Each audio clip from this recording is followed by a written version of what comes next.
Biz профсоюз боюнча 4 saat сүйлөгөндө Кыргызстан боюнча bir гана прокурорду жөнөтүшкөн.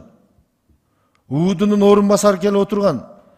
Бүгүнкү күндө профсоюз бул Кыргызстандын ичиндеги мафия. Мына сырткы мафия Кумтор болсо, Кумторду жеңишти. Мамлекет башчылары. Мына ички мафия бул профсоюздардын жетекчилери болгон. Ошол 20 адам. Мына азыр мени Чолпон Алыевнаны дагы бирөөнү сотко берип коюптур. Бизди текшерип атасыңар деп.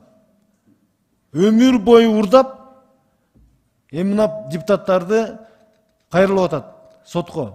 Бизди туура эмес карап атат деп. Эми буларды прокурор карабаса, милиция карабаса, СМБ карабаса, анан эл өкүлдөрүнөн кайрып биз элдин байлыгын кайтарып атсак, анан ушундай кылып туруп бетирмончулук кылып атат.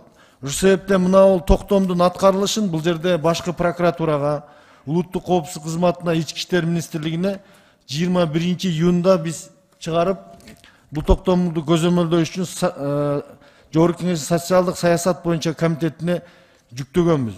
Ушу токтом накташын көзөмөлдөп коюшуңузду суранам.